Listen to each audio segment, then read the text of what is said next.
بعد أعوذ بالله من الشيطان الرجيم بسم الله الرحمن الرحيم إن الله وملائكته يصلون على النبي يا أيها الذين آمنوا صلوا عليه وسلموا تسليما اللهم صل على سيدنا مولانا محمد وعلى آل سيدنا مولانا محمد পড়লে দরুদ নবীজির শানে জীবনের গুনাহ মাপ হয় আল্লাহর নবীর ভালোবাসায় আল্লাহর জান্নাত পাওয়া যায় আল্লাহুম্মা সাল্লি আলা সাইয়্যিদিনা মাওলানা মুহাম্মদ ওয়া আলা আলি সাইয়্যিদিনা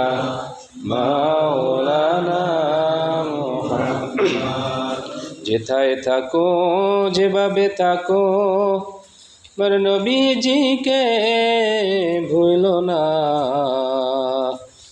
নবীজিকে না ভুলিলে নবী মোদের ভুলবে না আল্লাহুম্মা সাল্লি আলা সাইয়্যিদিনা মাওলানা মুহাম্মদ وعلى آل سيدنا مولانا محمد بلغ العلا بكماله كشف الدجى بجماله حسنت جميع خصاله صلوا عليه وآله মুআজ্জাজ মুহতারাম সম্মানিত মুসল্লিয়ানে কেরাম,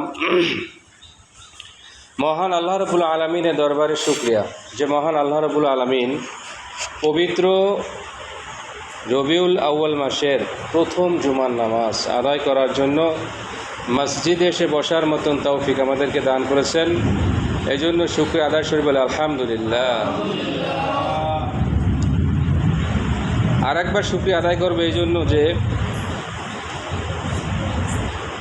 যাকে সৃষ্টি না করলে মহান আল্লাহ রাব্বুল আলামিন এই আসমান জমিন লৌহ কলম পৃথিবী যা কিছু আছে 18,000 মাখলুকাত কোনো কিছুই আল্লাহ রাব্বুল আলামিন সৃষ্টি করতেন না। সেই মহান নবী নূর নবী নবীদের নবী সৈয়দুল আম্বিয়া হুজুরে পূর্ণ সাল্লাল্লাহু আলাইহি সাল্লাম এর উম্মত হিসাবে আমাদেরকে আল্লাহ কবুল করেছেন। এই জন্য শুকরিয়া স্বরূপ বলে আলহামদুলিল্লাহ।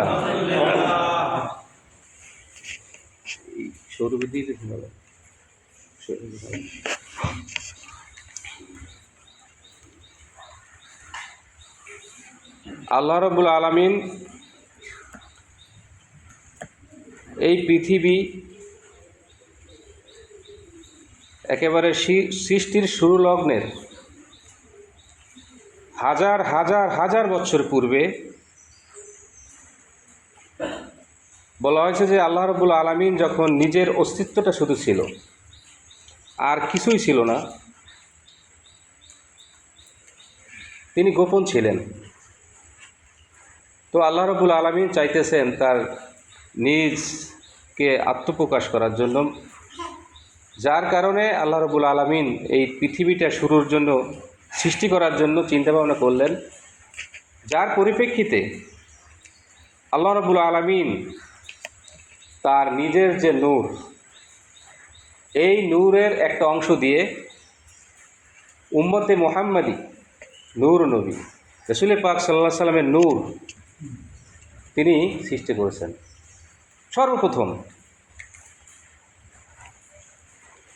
একটা বিষয়, কোনো জিনিসের যতই দামি হোক না কেন, সেটা যদি গোপন থাকে ওটা দাম থাকে না। যেমন আপনি কী বলে যে খনিজ সম্পদ, আপনি স্বর্ণ বা যা খনিজ সম্পদ যাই বলেন, ওটা যদি মাটির নিচে থাকে অতক্ষণে ওটার কোনো আমাদের কাছে মূল্য নাই। যখনই ওইটা কি হয় উপরে উঠায়, তারপরে কি ওইটার দাম হয়। তো আল্লাহ রাব্বুল আলামিন বলা হয়েছে যে ঠিক তেমনই তার যে দাম, তার যে মূল্য, তখনই আল্লাহ রাব্বুল আলামিন এই যে নূর নবী রাসূল পাক সাল্লাল্লাহু আলাইহি সাল্লামের নূরটা যখন তিনি সৃষ্টি করলেন, সৃষ্টি করে বলা হয়েছে, কিতাবে লিখছেন, সে সাজরাতুল ইয়াকিন একটা গাছ তিনি আবার তৈরি করলেন। সাজরাতুল ইয়াকিন একটা গাছ তৈরি করলেন। ওই গাছটার উপরে বলা হয়েছে রাসূল পাক সাল্লাল্লাহু আলাইহি সাল্লামের নূরটা ময়ূরের আকৃতিতে সৃষ্টি করে ওই গাছের উপর রাখছিলেন। তো ওখানে বলা হয়েছে, কিতাবে আসছে, ওইখানে বসে ৭০,০০০ বছর পর্যন্ত ওই ময়ূরটা, মানে নূর আকৃতির যে ময়ূরটা, ওইটা আল্লাহ রাব্বুল আলামিনের তাসবিহ পাঠ করছে। সুবহানাল্লাহ। আবার কেউ কেউ বলছেন ১২টা আল্লাহর কুদরতি নূরের পর্দা দিয়া, 12টা পর্দা দিয়ে ওটাকে ঢেকে রাখছেন। এবং বলা হয়েছে যে প্রত্যেকটা পর্দায় ওখানে হাজার হাজার বছর পর্যন্ত আল্লাহর তাসবিহ পাঠ করছেন। তারপরে তাসবিহ পাঠ করার পরে দেখা গেছে, কিতাবে আসছে, ওই যে ময়ূরাকৃতিতে যে রাখছিলেন, ওখান থেকে কোনো কিতাবে, আমি একটা কিতাবে পেয়েছি, ওই কিতাবের মধ্যে লেখছে যে ওই ময়ূরের সামনে আল্লাহ রাব্বুল আলামিন একটা লজ্জার একটা আয়না সৃষ্টি করছেন। ওই আয়নাটা সৃষ্টি করে কি ওই ময়ূরের সামনে ধরছেন। ধরার পরে ওই ময়ূরটায় কিতাবে লেখছে যে ঘর্মাক্ত হয়ে গেছে, ঘামাই গেছে। ওই ঘাম থেকেও আল্লাহ রাব্বুল আলামিন অনেক কিছু সৃষ্টি করছেন। তো তবে আরও একটা ঘটনা আছে যে রাসূল পাক সাল্লাল্লাহু আলাইহি ওয়াসাল্লামের নূরটা সৃষ্টি করার পরে দ্বিতীয় নাম্বারে যে জিনিসটা সৃষ্টি করছেন সেইটা হলো কলম। কোনো কিতাবে লেখছেন যে ওইটা হলো কি কলম। তো আল্লাহ রাব্বুল আলামিন কলমটা সৃষ্টি করছেন। কেন? কলমটা সৃষ্টি করে আল্লাহ কলমকে বলছিলেন যে তুমি লেখো, কি লিখবে? এখন বলছে যে আমি সামনে দুনিয়ায় কিছু মানুষ পাঠাবো, কলব পাঠাবো, মানে নূর, ওই কলবটা সৃষ্টি করার পর কলব সৃষ্টি করবো বা মানুষ পাঠাবো, তাদের ভাগ্যটা তুমি লেখো। আল্লাহর হুকুমে লেখা শুরু করছে, লেখছে যেভাবেই হোক। কিতাবে লেখছে যে ওই কলম দিয়ে আল্লাহ ওই সময় মানুষের, মানে হাজার হাজার বছর পূর্বে, মানুষ সৃষ্টি কি অনেক পূর্বে আল্লাহ রাব্বুল আলামিন ওই মানুষের ভাগ্যটা লিখে রাখছেন ওই কলম দিয়ে। আর অনেক কিছু লেখছে। তো যাই হোক, ওই আল্লাহ রাব্বুল আলামিন কী করলেন, প্রথমে নূর সৃষ্টি করছেন, তার নূর দিয়া আমাদের রাসূল পাক সাল্লাল্লাহু আলাইহি ওয়াসাল্লামের নূরটা সৃষ্টি করছেন। এটাই হলো মূল বিষয়, নূরে মুহাম্মাদি যেটাকে বলা হয়। ওইখানে ওই তাসবিহ পড়ার পরে আস্তে আস্তে আস্তে যখন আল্লাহ রাব্বুল আলামিন তারপরে ফেরেশতাদের তৈরি করলেন, ওইখান থেকে ওই নূর দিয়েই সব একটা অংশ দিয়ে আস্তে সব কিছু সৃষ্টি করছেন। করার পরে সর্বশেষে যখন মানুষ তৈরি কথা ফেরেশতাদের সাথে আলাপ করলেন, ফেরেশতারা প্রথম কী করে নেয়, গায়ে দেয় নাই। কিন্তু আল্লাহ রাব্বুল আলামিন বলছে যে ইন্নী আ'লামু মা লা তা'লামুন, আমি যেটা জানি তোমরা সেটা জানো না। অতএব তিনি মানুষদেরকে, আদম আলাইহিস সালামকে কী করলেন, সৃষ্টি করলেন মাটি দিয়ে। প্রথমে বিভিন্ন জায়গার মাটি, আপনারা ইতিহাস জানেন যে ফেরেশতাদেরকে বলছিলেন মাটি আনার জন্য, কেউ রাজি হয় নাই বা কাউকে দেয় নাই, মাটি আনতে পারে নাই। কিন্তু সর্বশেষকে আজরাইল আলাইহিস সালাম তিনি কী করছেন, ওই মাটি নিয়ে আসছেন, এক খামচি দিয়ে মাটি নিয়ে আসছেন। এবং অনেকে বলছেন বিভিন্ন জায়গাতে কী করছেন, মাটি নিয়ে আসছেন। তো মাটি নিয়ে এসে ওইটা দিয়ে খামির বানাইছেন, খামির বানিয়ে তারপর কী করছেন, আদমের আকৃতি তৈরি করছেন ফেরেশতার মাধ্যমে। কিন্তু বলা হয়েছে কোনো কিতাবে লেখছেন যে আল্লাহ রাব্বুল আলামিন শুধু চেহারাটা কী করছে, নিজ হাতে বানাইছে। তো বানানোর পরে যখন ওই যে নূর, ওই নূর এখন কোনো তাফসীরকারক বলছেন যে আদম আলাইহিস সালাম যখন সৃষ্টি করছেন, মানে মাটি দিয়ে যখন তৈরি করছেন, তখন তার মধ্যে কী করবে, রূহ দিবেন। তো দেখা গেছে যে যখন রূহটা দিতে গেছেন, ওই রূহ ভিতরে ঢোকে না, থাকে না। কারণটা কি? আল্লাহ তো সবই জানেন। তো আল্লাহ রাব্বুল আলামিন ফেরেশতাকে জিবরাইলকে বললেন যে নূর আছে ওখানে, অমুক স্থানে একটা নূর আছে, ওই নূরটা এনে আদম আলাইহিস সালামের কপালে একটা ঘষা দাও। তো ঘষা দিলেন, কিতাবে লেখছে ঘষা দেওয়ার সাথে সাথে আদম আলাইহিস সালামের ওই রূহ কী হয়ে গেল, ঢুকে গেল, এবং সাথে সাথে নূরটাও আদম আলাইহিস সালামের ঢুকে গেল। ওই নূরটা কী করলেন, আদম আলাইহিস সালামের ঢুকে গেছে। তারপরে কিতাবে লেখছে যে আস্তে আস্তে ওইটা ধারাবাহিকভাবে হাদিসে আসছে, রাসূল নিজেও বলছেন, হাদিসের মধ্যে আসছে যে সর্বপ্রথমে আদম আলাইহিস সালামের মধ্যে এই নূরটা কী করছেন, আল্লাহ প্রবেশ করাইছেন।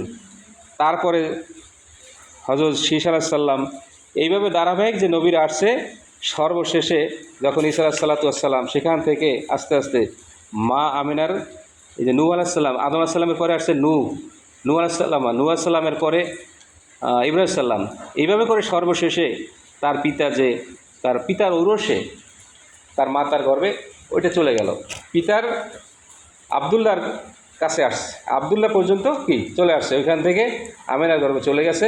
সেইখান থেকে সে নূরটা আল্লাহ রাব্বুল আলামিন কি রাসূল পাক সাল্লাল্লাহু আলাইহি সাল্লামের মধ্যে দিলেন এবং রাসূল ভূমিষ্ঠ হলেন। তো সর্বপ্রথমেই আমরা জানলাম কি, সর্বপ্রথমেই আল্লাহ রাব্বুল আলামিন আল্লাহ নিজের নূর দিয়ে রাসূল পাক সাল্লাল্লাহু আলাইহি সাল্লামকে নূরটা সৃষ্টি করছেন। রাসূল পাক সাল্লাল্লাহু আলাইহি সাল্লাম আপনারা জানেন যে জিবরাইল সাল্লামকে জিজ্ঞাসা করেছিলেন যে বয়সের ব্যাপারে, যে তোমার বয়স কত, মানে জিবরাইল বড় না রাসূল বড়।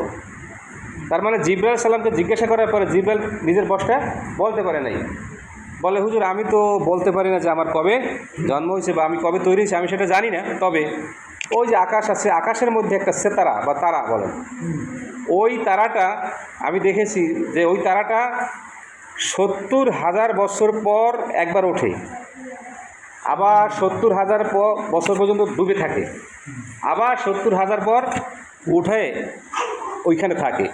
এইভাবে আমি ওইটাকে উঠতে আর দেখছি 70,000 বার। সুবহানাল্লাহ। তাহলে বুঝো তার বয়স কত হয়েছে। এখন রাসূল সাল্লাল্লাহু আলাইহি ওয়াসাল্লাম বললেন কি যে ওই যে তুমি তারাটা দেখছো, ওই তারাটাই আমি। সুবহানাল্লাহ। ওই যে সিতারা আসমানে দেখছো, ওইটাই কে? ওইটাকে এখন আর দেখো? কয় না হুজুর এখন তো দেখি না। তো ওইটাই আমি ছিলাম। রাসূল পাক সাল্লাল্লাহু আলাইহি ওয়াসাল্লাম কি তারও আগে, এটা বুঝে শিখতেছে। জিবরাইল সাল্লাম জন্মেরও আগে কে রাসূলের নূর সৃষ্টি করছেন আল্লাহ রাব্বুল আলামিন। তাহলে আমাদের নবী সবার আগে, ঠিক না? এই জন্য বলা হয় সর্বপ্রথম নবী কে? রাসূল পাক সাল্লাল্লাহু আলাইহি ওয়াসাল্লাম। আর সর্বশেষও মানে সর্বশেষ এই জন্য বলা হয়েছে খাতামুন নবিয়্যিন, তারপরে আর কোনো নবী রাসূল এই দুনিয়া আল্লাহ পাঠাবেন না। নবুয়তের দরজা আল্লাহ স্থগিত করে দিয়েছেন, ওই পর্যন্ত শেষ। যদি ঈসা আলাইহিস সালাম আমরা জানি আসবে, সেও এই রাসূলের উম্মত হিসেবে উম্মত হয়ে তারপর কী করবেন, কাজ করবেন, আসবেন, এইটাই বলা হয়েছে। তাহলে যেটা আজকে এই যেহেতু রবিউল আউয়াল শুরু, এই জন্য নূরে মুহাম্মাদি থেকে এই কিতাবে খুতবার আলোচনা বলা হয়েছে। তো রাসূল পাক সাল্লাল্লাহু আলাইহি সাল্লাম আমাদেরকে পাঠিয়েছেন আল্লাহ রাব্বুল আলামিন। আমরা জানি 570 খ্রিস্টাব্দে রবিউল আউয়াল মাসের এই 12 তারিখ, সামনের শনিবার, এই শনিবারের পরের শনিবার রবিউল আউয়াল মাসে আল্লাহ রাব্বুল আলামিন যখন আইয়ামে জাহিলিয়াতের যুগ শুরু হয়েছিল, আপনারা জানেন, ইতিহাস যারা পড়ছেন, যে দুনিয়াটা একেবারে ঘোর অন্ধকার বলা হয়, যে জাহিলিয়াত যুগ, পিতামাতা কন্যা সন্তান জন্মগ্রহণ করলে তাকে মেরে ফেলতো, গলা টিপে মেরে ফেলত। কন্যাদের কোনো অস্তিত্বই ছিল না, মানে কোনো দামই ছিল না, মূল্য ছিল না, মূল্যহীন, যে যার মতো ইচ্ছা করতো। এবং আপনারা জানেন যে কাবা শরীফের মধ্যে 360টা দেবদেবী পর্যন্ত পূজা করতো তারা। তো আল্লাহ রাব্বুল আলামিন এইগুলো ধ্বংস করার জন্য, এই জাহিলিয়া যুগকে ধ্বংস করার জন্য, আলোকিত যুগ আনার জন্য আল্লাহ রাব্বুল আলামিন রাসূল পাক সাল্লাল্লাহু আলাইহি সাল্লাম এই যে 570 খ্রিস্টাব্দে কী করলেন, এই দুনিয়ায় ধরাধামে আল্লাহ রাব্বুল আলামিন আমাদের রাসূল পাক সাল্লাল্লাহু আলাইহি সাল্লামকে পৃথিবীতে আগমন করে ঘটিয়েছেন। এবং ঘটনাও আছে যে রাসূল পাক সাল্লাল্লাহু আলাইহি সাল্লাম আগমনের ঘটনা বিশাল ইতিহাস আছে, যে যেদিন আসছে আপনারা জানেন যে ওই 570টা মূর্তি কী হয়ে গেছিলো, ধ্বংস হয়ে গেছিলো, পড়ে গেছিলো। আল্লাহ রাব্বুল আলামিন কুদরতি তাদের সব পড়ে গেছে। তো এইভাবে তো যখন রাসূল পাক সাল্লাল্লাহু আলাইহি সাল্লাম আসলেন দুনিয়ার মধ্যে, তিনি এসেই কিতাবে লেখছে ইয়া রব্বি হাবলি উম্মতি বলে সিজদা দিচ্ছেন। ছোটোকালেই তিনি কী করছেন, ইয়া রব্বি হাবলি উম্মতি এই কথা বলে কিন্তু সিজদায় পড়ে গেছেন। সুবহানাল্লাহ। মানে আমার উম্মতকে বাঁচাও আল্লাহ, মানে আমাদের জন্য, আমার উম্মতকে বাঁচাও। ইয়া রব্বি হাবলি উম্মত, ইয়া রব্বি হাবলি উম্মতি, হে আল্লাহ আমাকে আমার উম্মতদেরকে বাঁচান, আমার উম্মতদেরকে বাঁচান। এই কথাই তিনি সবসময় বলছেন, এখনও বলতেছেন। তিনি তিনি কিন্তু যে আমাদের মতো লাশ হয়ে যান নাই, তিনি ঠিকই দুনিয়া চেঞ্জ করছেন, কিন্তু তিনি এখনও জীবিত। এখনও সে মদিনায় বসে আমাদের দুরূদ শরীফ যে আমরা পড়ি, আমরা যে ইবাদত করি, আমরা তার যে প্রতি যে দুরূদ পাঠাই, এগুলো সব তিনি দেখেন, তার কাছে কী করা হয়, পৌঁছে দেওয়া হয়। তো যে কথা বলছিলাম, রাসূল পাক সাল্লাল্লাহু আলাইহি সাল্লাম এই জন্মের পরেই তিনি সেজদায় পড়ে গেছিলেন এবং ইয়া রব্বি হাবলি উম্মতি বলে কাঁদছেন আমাদের জন্য বলছেন আল্লাহর কাছে। তো আস্তে আস্তে করে দেখেন, রাসূল পাক সাল্লাল্লাহু আলাইহি সাল্লাম ছিলেন আগে থেকে নবী, তো যার কারণে আল্লাহ তাকে সেইভাবেই গড়ে উঠছেন। তার মধ্যে কোনো শয়তানি, তার মধ্যে কোনো খারাপই কখনো ছিল না, আল্লাহ দেয় নাই, কোনো কিছুই দেয় নাই। তিনি ছোট্টকাল থেকেই তিনি একেবারে আপনার যারা আলামিন হিসাবে পরিচিত ছিল না, সবাই একেবারে সব মানুষ, হিন্দু ওখানে যত বিধর্মীরা আছে সবাই তাকে আলামিন হিসাবে জানত, বিশ্বাসী, মানে তার মধ্যে কোনো মিথ্যা লেশমাত্র ছিল না। মানুষ তাদের কাছে ঘোষিত মাল রাখতো, তার কাছেই রাখতো, আমানত রাখতো, জানে যে আমাদের খেয়ানত করে না। তো ছোটোবেলা থেকেই আল্লাহ রাব্বুল আলামিন তাকে অনেক কিছু করছে, সেই রাখছে। যেমন যখন তিনি জন্মগ্রহণ করছিলেন, তার মা যখন মারা গেছিলেন, তখন তিনি প্রথমে দুধপান করছিলেন সুয়েবা নামক এক দাসীর, আবুল আহাবের দাসী ছিল সুয়েবা। কেতাবে ঘটনা আছে একটা, এই আবুল আহাবকে যখন সুয়েবা যাইয়া কী বলে সুসংবাদটা দিছে যে আপনার ভাতিজা হয়েছে, আবুল আহাব তো চাচা, আপনার ভাতিজা হয়েছে, এই সংবাদটা দেওয়ার কারণে ওই আবুল আহাব বলছে সুয়েবা, যাও তুমি কি মুক্ত। সুয়েবা ছিল দাসী, যার কারণে তাকে মুক্ত করে দিয়েছেন। কেতাবে লেখে ওই মুক্ত করার কারণে আজ পর্যন্ত সোমবার দিন, ওই 12 রবিউল আউয়াল সোমবার দিন, এবং বলা হয়েছে না সপ্তাহের প্রত্যেক সোমবার দিন ওই আবুল আহাবের কী করে মানে কবর আযাব মাফ করে দেওয়া হয়। এবং তার ওই আঙ্গুল দিয়ে, কেউ কেউ বলছে যে আঙ্গুল দিয়ে চোষার কারণে তার দুধের নহর বের হয়, সুবহানাল্লাহ। কারণ কি, ওই যে রাসূল পাক সাল্লাল্লাহু আলাইহি সাল্লাম জন্মের কথা শুনিয়া খুশিতে আমরা তো অনেক সময় আমাদের কেউ যদি ভাতিজি হয়, সন্তান, অনেক সময় ভাগ্নি হয়, অনেক সময় খুশিতে কেউ যদি খবর দেয়, অনেক জায়গায় দেখছি যে তাকে টাকা দিয়ে দেয়, মানে খুশি করিয়া দেয়, অনেক জায়গায় আছে এইভাবে। হ্যাঁ, তো দাসী মুক্ত করে দিয়েছে খুশিতে, যার কারণে আল্লাহ এটা কবুল করছেন। আর আল্লাহ তাকে ওইভাবে তাকে জাহান্নামের কিছু আগুন থেকে, মানে ইসের আগুন থেকে, তাকে ওই কবর আযাব থেকে ওই একদিনটাই তাকে মুক্ত করে দিয়েছে। তো এই সুয়েবা প্রথম দুধ পান করেছিলেন। তারপরে কে বলেছিলেন না, হালিমা, বিবি হালিমা যখন দুধ পান করেন, আপনার ওয়াজে শুনছেন, তিনি একটা স্থানে কী করতেন, দুধ পান করতেন, আর একটা করতেন না, কারণ ওখানে তার একটা ভাই ছিল, দুধ ভাই ছিল। সুবহানাল্লাহ, কত মানে আল্লাহ তাকে বিচক্ষণ করে দিয়েছে ছোটকাল থেকেই এইভাবে। তারপরে সে কখনো উলঙ্গ হয় নাই, ছোটকাল থেকেই কখনো উলঙ্গ তাকে কেউ করতে পারে নাই। যখন উলঙ্গ করতে চাইতো বেহুশ হয়ে গেছে, একবার কারাদুত করতে চাইছিল, বেহুশ হয়ে গেছিল। তো যাই হোক, তো রাসূল পাক সাল্লাল্লাহু আলাইহি সাল্লাম ছোটোবেলা থেকেই কি তিনি ছিলেন নিষ্পাপ একেবারে। আল্লাহ যেহেতু নবী, সর্বশ্রেষ্ঠ নবী, কথা মানে ছোটোখানি একটুখানি কথা নাকি, সবার সর্বশ্রেষ্ঠ নবী। 1 লক্ষ বলেন বা 2,24,000 নবী এই ধরাধামে কি আল্লাহ পাঠিয়েছেন, তাদের শ্রেষ্ঠ সৈয়দুল আম্বিয়া। সৈয়দ মানে হল সর্দার, আম্বিয়া মানে নবী, নবীদের সর্দার। তারপরে দেখেন কিতাবে লেখছে, তাফসিরে আসছে যে সমস্ত আল্লাহ রাব্বুল আলামিন সমস্ত নবীরা আল্লাহর পাগল ছিলেন। খলিলুল্লাহ মানে আল্লাহর বন্ধু ঠিকই, কিন্তু আল্লাহর বন্ধু খলিলুল্লাহ, ইব্রাহিম সাল্লাম আল্লাহর বন্ধু, মানে আল্লাহর জন্য পাগল ছিলেন। আর হাবিবুল্লাহ বলা হয় আল্লাহ যার জন্য পাগল থাকে। যেমন আমাদের রাসূল পাক সাল্লাল্লাহু আলাইহি সাল্লামের প্রতি আল্লাহ পাগল ছিলেন, মানে আল্লাহর খুব মহব্বতের মানুষ ছিলেন, ভালোবাসার মানুষ ছিলেন আল্লাহর। যার কারণে আল্লাহ রাব্বুল আলামিন আমাদেরকে এক কথাই বলছেন যে কুল ইন কুনতুম তুহিব্বুনাল্লাহ ফাত্তাবিউনি, তোমরা যদি আমাকে ভালোবাসতে, মানে আল্লাহকে যদি পাইতে চাও, আল্লাহ যদি কাছে ভালোবাসা পেতে চাও, তাহলে আমার রাসূলের অনুসরণ, রাসূলকে ভালোবাসো। এই কথা কিন্তু বলে দিচ্ছে, কারণ যার কারণে আল্লাহ রাব্বুল আলামিন বেশি ভালোবাসেন রাসূলকে, আমাদের নবীকে, সবার চেয়ে। যত নবীরা আসছে সকল নবীর চেয়ে বেশি ভালোবাসেন কাকে, আমাদের রাসূলকে। যার কারণে আপনারা জানেন যে যখন মিরাজে গেছিল, যখন আরশের মহল্লায় গেছিল, ঘটনা আছে, যখন আরশের মহল্লায় যাই কী করছিলেন, জুতা খুলতে চাইছিলেন রাসূলের, কিন্তু আল্লাহ কী করেন নাই, খুলতে দেন নাই, যে আমার আরশের তা আপনার পায়ের ধুলায় কী হোক, মানে ধুলায় হোক, বুঝছেন। এই অবস্থা, অনেক সময় দেখা যায়, আপনার দেখেন একটু একটু অল্প একটু, যেমন এই দুনিয়ার একটু যে দামি ব্যক্তি আছে, অনেক সময় আমাদের নাওটার স্কুলে ল্যাব আছে, ল্যাব আইসিটি ল্যাব, ল্যাবের মধ্যে আমরা কার্পেট বিছাইছি, এরকম লাল কার্পেট, খুব দামিও কার্পেট এনে বিছাইছি, কেউ ওর মধ্যে জোতালে কিন্তু ঢোকে না, ঠিক আছে। যেদিন মন্ত্রী আসছিল, মন্ত্রী আর কি, আমাদের যে মন্ত্রী আসছিল না রেজাল্ট, তখন কিন্তু রেজাল্টে জোতা কমতে আপনি জোতালেই ঢুকে যান, মানে জোতালেই ঢুকেছে তারে, একটু সম্মানী ব্যক্তি সে, যার কারণে সবাই যে জোতালেই ঢুকছে, জোতা খুললে ঢুকছে, কিন্তু উনি কিন্তু জোতা লইয়েই ঢুকছে, ওই সম্মানী ব্যক্তি হিসাবে এই করেন। কিন্তু আল্লাহ রাসূল তো অনেক বড়, তার থেকে তো একটু তুলা, তার পায়ে মানে পায়ে ধুলার সমান না আমরা। কিন্তু এই জন্য আল্লাহ রাব্বুল আলামিন কি বলছেন যে আপনার জুতা মোবারক দ্বারা আপনার এটা হি হোক, এই জন্য আল্লাহ রাব্বুল আলামিন জুতা খুললেন না। এই এত দাম আমাদের নবীর, কি অনেক দাম, অনেক দাম।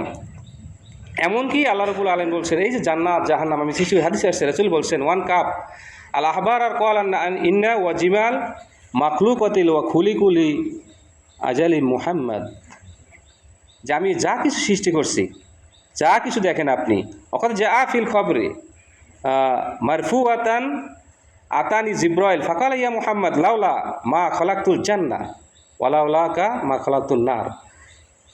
জিবরাইল সাল্লাম বললেন যে হুজুর, আপনাকে যে আপনার সৃষ্টির কারণেই আল্লাহ রাব্বুল আলামিন জান্নাত সৃষ্টি করছে, আমাদের জান্নাত সৃষ্টি করতো না। এই জাহান্নাম দেখেন, জান্নাত দেখেন, যেখানে জাহান্নাম দেখেন, এই দুনিয়ার যত কিছু দেখেন, সব কিছু মাত্র একমাত্র উসিলা কার? এই রাসূল পাক সাল্লাল্লাহু আলাইহি সাল্লামের উসিলায় আল্লাহ রাব্বুল আলামিন সৃষ্টি করছেন। এই জন্য এই নবীর উসিলা দিয়ে আমাদেরকে দোয়া করতে হয় অনেক সময়, যে আল্লাহ আমাদের রাসূলের মুহাব্বত, রাসূলের উসিলায় আমাদের জীবনের গুনাহগুলো মাফ করেন। আল্লাহ তো বলছেন ইয়া আইয়ুহাল্লাযীনা আমানু আবতাগু ইলাইহি ওসিলা, তোমরা কী করো, হে ইমানদারগণ, তোমরা মাপের জন্য উসিলা অন্বেষণ করো। রাসূল পাক সাল্লাল্লাহু আলাইহি সাল্লামের মাধ্যমেই, কোরআনের মাধ্যমেই আমরা আল্লাহকে পাবো। এখন যেহেতু আমাদের নবী সর্বশ্রেষ্ঠ নবী, আমাদের জন্য আল্লাহ রাব্বুল আলামিন নূর হিসেবে পাঠিয়েছেন, এবং বলা হয়েছে যে উম্মতে মুহাম্মাদির একটা মুমিন, মানে একটা ইমানদার বাকি থাকতে অন্য কোনো নবী জাহান্নামে ঢুকতে পারবে না। সুবহানাল্লাহ, কথা বলছেন, কত দাম আমাদের উম্মতে মুহাম্মাদি, রাসূল পাক সাল্লাল্লাহু আলাইহি সাল্লামের উম্মত যারা আমরা একটা আল্লাহ রাসূলের উম্মতের একজন মানুষ বাকি থাকতে, একজন বান্দা বাকি থাকতে অন্য কোনো নবীদেরকে আল্লাহ জান্নাতে ঢুকাবেন না। কত বড় কথা। হ্যাঁ, বুঝছেন, এই জন্য তো ওই ঈসা আলাইহিস সালামের দোয়া কবুল করছে আল্লাহ, যে শেষটা আমি নবী না হয়ে যদি শেষ নবীর উম্মত হইতাম তবু ভালো ছিল, এর চেয়ে ভালো ছিল, ঠিক না? এবং ঈসা আলাইহিস সালামের দোয়াটা আল্লাহ রাব্বুল আলামিন যে কোনো কারণে কবুল করছেন। তা আমাদের দামটা আমরা বুঝি না, আমাদের দামটা আমরা বুঝতে চাই না, বুঝি না, কারণ আমাদের কত দাম। আল্লাহ রাব্বুল আলামিন যে আমাদেরকে সর্বশ্রেষ্ঠ নবীর উম্মত হিসেবে পাঠিয়েছেন, এটা যে কত বড় দাম বা কত বড় যে আমরা মর্যাদাবান উম্মত, এটা আমরা কী করি না, বুঝি না। যার কারণে আমরা উম্মত হইয়াও, উম্মত শব্দের অর্থ কি জানেন? অনুসারী। উম্মত শব্দের অর্থ কি? অনুসারী। তাহলে আমরা হলো রাসূলের অনুসারী। রাসূল পাক সাল্লাল্লাহু আলাইহি সাল্লাম যে বিষয়গুলো আমাদেরকে বলছেন, যদি আমি ওই বিষয়গুলো আমল করি তাহলে আমি উম্মত হইলাম, অন্যথায় উম্মত হইতে পারলাম না। আমি আমার একজন টিচারের ধরেন অনুসরণ করতেছি, তার মানে ওই টিচার যেটা ভালো জিনিসগুলো করতেছে, আমি ওইগুলো সব অনুসরণ করতেছি, তার মানে আমি ওই টিচারে কি শাগরেদ, অনুসারী আমি। ঠিক তেমনই আমি যদি রাসূল পাক সাল্লাল্লাহু আলাইহি সাল্লামের অনুসারী হতে পারি, আমি তার উম্মত, অন্যথায় উম্মত কাটা দেয়। রাসূল পাক সাল্লাল্লাহু আলাইহি সাল্লাম ওই কিয়ামতের ময়দানে কিছু লোককে বলবেন কি, সোহকান সোহক, হাদিসে আসছে, তাদেরকে বলবে কি, সোহকান সোহক। এমন কি বলা হয়েছে যে অনেক সময় দেখা যাবে যে কিতাবে আসছে যে রাসূল সাল্লাল্লাহু আলাইহি সাল্লাম সুপারিশ করতে চাইবে, কিন্তু ফেরেশতারা সুপারিশ করতে দিবে না। কেন? বলবে হুজুর আপনি কারে সুপারিশ করেন? ও তো দুনিয়ায় বসে আপনার নাম উম্মত ঠিকই করছে, কিন্তু আপনার উম্মত হওয়ার জন্য যেটা করা দরকার ছিল কিচ্ছু করে নাই, একেবারে কিছুই করে নাই, সব সারা জীবনেই সে করছে আপনার বিরোধী। আপনার যেমন এখন আছে কিছু মুমিন আছে না, মানে মুমিন তো না, মানে কিছু নাস্তিক আছে, মানে মুসলমানের ঘরে জন্মগ্রহণ, কিন্তু তারা রাসূলের বিরোধী করে, এখনও কিন্তু আছে। এই যে নাস্তিক যারা রাসূলের বিরোধিতা করে, এরা কি ওই সময় এই সুপারিশ পাইব নাকি? পাবে না, কারণ তারা তো দুনিয়ায় বসেই রাসূলের বিরোধিতা করছে। আমরা তো বিরোধিতা করি না, ইনশাআল্লাহ আমরা সকলেই রাসূল পাক সাল্লাল্লাহু আলাইহি সাল্লামের উম্মত হিসেবে আল্লাহ আমাদেরকে গ্রহণ করবেন। আমরা বিরোধিতা করি না, বরঞ্চ আমরা চেষ্টা করি কি, পালন করতে চেষ্টা করি। হয়তো শয়তানের ধোকায় কিছু আমরা গুনার কাজ করি, আল্লাহ রাব্বুল আলামিন এই উম্মতের উসিলায় আমাদেরকে কী করুক, মাফ করুক। সকালবেলা আমিন। আমরা দান সত্য করতেছি, আমরা নামাজ পড়তেছি, আমরা রোজা রাখতেছি, অনেক ইবাদত আমরা করতেছি, আমরা রাসূলের বিরোধিতা করি না, কখনো করি না, করি বরঞ্চ যারা রাসূলের বিরোধিতা করে তাদের বিরুদ্ধে আমরা আছি, ঠিক না? কেউ যদি আমাদের এলাকায় এবার রাসূলের বিরুদ্ধে কথা বলে তাদের বিরুদ্ধে আমরা আছি না? আমরা ইনশাআল্লাহ তার বিরুদ্ধে আছি। কয়েকদিন আগে দেখছি দুই তিন দিন আগেই মনে হয় দেখলাম কে যেন এভাবে কটূক্তি করছে ওনার এলাকায়, জনগণ যাইয়া ইমানদার যারা আছে যাইয়া বাড়িঘর ভেঙে ফেলাইছে এবং ওনার মানে আইনের হাতে তুলে দিচ্ছে, পাইলে মাইরে ফেলাইছে। এইভাবে আসা সরুকড়িতে শুনছি না কোনো, হ্যাঁ সরুকড়িতেই মনে হয়। এইভাবে রাসূলের যদি কারা বিরোধী করে, রাসূলের যদি অথবা ইসলাম নিয়ে যদি কটূক্তি করে, তাদের বিরুদ্ধেও জেহাদ করা, তাদের সাথে করা হলো ইমানের একটা দায়িত্ব। এটা ইমানের দায়িত্ব কিন্তু আমাদের। তো যাই, যে কথা বলতেছিলাম, আমরা রাসূলের উম্মত অনুসারী, আমরা রাসূলের সব কিছু মানব ইনশাআল্লাহ, এবং আল্লাহ রাব্বুল আলামিন তার অনুসারী হিসাবে আমাদেরকে কবুল করুন। সকলে বলুন আমিন। আমরা দান সত্য করি, আল্লাহ রাসূলের হুকুম, রাসূল বলছে, আল্লাহ হুকুম দিয়েছে, রাসূল বলছে। নামাজ পড়ি, আল্লাহ বলছে, রাসূল আমাদেরকে বলছেন। রোজা রাখি, আল্লাহ বলছেন, রাসূল আমাদের বলছেন। সব কিছুই কিন্তু আল্লাহ বলছেন, সাথে রাসূল আমাদেরকে বলে দিয়েছেন সব কিছু। এমন না যে আল্লাহ বলছে রাসূল নিষেধ করছে, এমন কিন্তু না। রাসূল আল্লাহ আগে বলছেন, রাসূলকে, রাসূল আমাদেরকে জানাই দিচ্ছে এইভাবে। তো এই জন্য আমরা আল্লাহর অনুসরী, আল্লাহর আতিউর রসুল। আল্লাহ বলছেন কোরআন শরীফে যে আতিউল্লাহ আতিউর রসুল, তোমরা কী করো, আল্লাহ এবং তার রসুলের অনুসরণ করো। এই কথাটা বারবার বলছেন। তাহলে আমরা আল্লাহ এবং তার রসুলের কি অনুসারী উম্মত হিসেবে আল্লাহ আমাদেরকে কবুল করুক, আমিন। তা যে কথা, মূল কথাটা হলো এই, আল্লাহ রাসূল, আল্লাহ রাব্বুল আলামিন সর্বপ্রথমে তার নূর দিয়া আমাদের রাসূলের নূরটাকে সৃষ্টি করছেন। তারপরে আস্তে আস্তে এই 18,000 মাখলুকাত আল্লাহ সৃষ্টি করছেন, এবং সর্বশেষে আমাদের রাসূলকে পাঠিয়েছেন খাতামুন নবী হিসাবে, আল্লাহ তাকে কবুল করছেন। এই কথাই আল্লাহ রাব্বুল আলামিন রাসূলের উম্মত হিসেবে আমাদের কবুল করুক, এবং তার হুকুম আহকাম সব কিছু আল্লাহ আমাদের পালন করার তৌফিক দান করুক। যে কোনো মসজিদে মুসল্লি হলো একটা প্রাণ, ঠিক না? মসজিদের মুসল্লি কি প্রাণ। জানেন, মসজিদ আছে সুন্দর, মুসল্লি নাই, হইবে কোনো দাম নাই। কিন্তু মসজিদ আছে কাঠের, মুসল্লি আছে, ঠিক আছে না? তাহলে ঠিক আছে। আর মসজিদের যে কোনো বিষয় নিয়ে আলাপ আলোচনা করিয়া সব কিছু করতে হয়, কারণ এটার অধিকার সকলের। এই মসজিদের অধিকার কি সকলের। এই মসজিদের জায়গাটা কার এখন? আল্লাহ, স্বয়ং আল্লাহর হইল মসজিদ ঘরটা কার? আল্লাহর ঘর। যার কারণে কেউই বলতে পারে না আমার দাদা জায়গা দিয়েছে, এটা আমার, এ বলার কোনো অধিকার নাই। সে তো মসজিদ সবাই জায়গা জমি তো অক্ষু করে দিয়েছে আল্লাহর রাস্তায়, আর অক্ষু না করলে সেখানে জামে মসজিদ হয় না, এটাই শর্ত। আর কোনো মসজিদে কোনো বিষয় লাগলে সমস্ত মুসল্লিরা মিললেই কিন্তু করে, এইটাই স্বাভাবিক। যেমন এই যে মসজিদে আপনার যখন করছেন, আমি ছিলাম না, কিন্তু যখন করছে সবাই সাহায্য করছেন। যখন বারান্দা করছে তখনও সবাই কী করছেন, কিছু টাকা পয়সা দান করছে, আমি শুনছি। যখন আমি যেটা দেখলাম, এই যে পাবলিক টয়লেটটা যেটা আমরা করতেছি, এই টয়লেট যখন করা হয়েছে তখন সবাই কম বেশি কী করছে, দান করছে। এখন আগে করা, এই একটা জিনিস আগে করার কথা ছিল, যেমন এই যে মিনারটা, যে কোনো মসজিদের মাইক সেট করার জন্য মিনারটা এটা আগেই দরকার।